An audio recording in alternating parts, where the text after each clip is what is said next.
இதெல்லாம் indoor plant இல்லைண்ணா, உள்ள வச்சுக்கலாம்ல?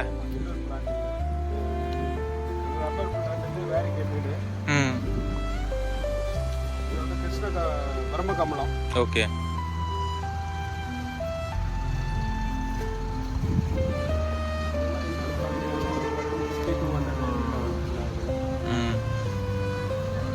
இதெல்லாம் மணி பிளான்ட்லயே ஒரு வெரைட்டி தானே?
பெரிய எருவு கலந்த மண்ணுனா 120 ரூபா வரும், பிளைன் மண்ணுனா 130 ரூபா வரும்.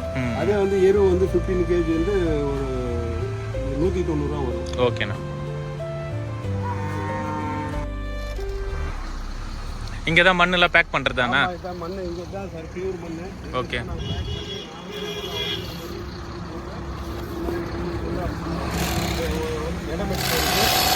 ஒன்று வந்து 25 கேஜி வரும். 15 கேஜிலேருந்து 25 கேஜி வரைக்கும் இருக்குல்ல? இல்லை, இது வந்து 25 கேஜி. 15 கேஜி வந்து ஒன்லி எரு மட்டும். ஓகே. நாங்களே வச்சு நாங்களே இங்கேயே மிக்ஸ் பண்ணி எல்லாம் எரு மட்டும் தான் உங்களுக்கு 190. 15 கேஜி. இது இதெல்லாம் வந்து உங்களுக்கு மண்ணு, எல்லா மண்ணுமே மிக்ஸ் பண்ணது. இதில் இது தேங்காய் நார் போட்டிருக்கோம். இது வந்து எரு ப்ளஸ் தேங்காய் நார்.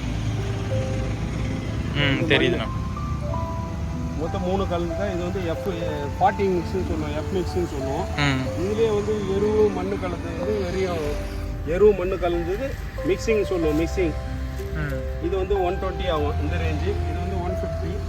ஒன்லி பிளைன் மண்ணு, இந்த மாதிரி பியூர் மண்ணு வேணா 130. ரோஜா செடிக்கெல்லாம் யூஸ் பண்ணிக்கலாம். ஆமாம், ரோஜா செடிக்கு எல்லாமே யூஸ் பண்ணலாம். ஏன்னா இது கொக்கோ பிட்டு போட்டு வச்சோம்னா நமக்கு வந்து கொஞ்சம் க்ரோத் நல்லா கிடைக்கும், ஈரம் அப்சர்வ் பண்ணி வைக்கும். நம்ம பிளைன் மண்ணில் போட்டோம்னா 2 நாள் தண்ணி ஊற்றலைன்னா கூட காஞ்சிடும், கட்டிடும் செடி. அதனால கொக்கோ பிட்டில் மேக்ஸிமம் யூஸ் பண்ணுறது நல்லது.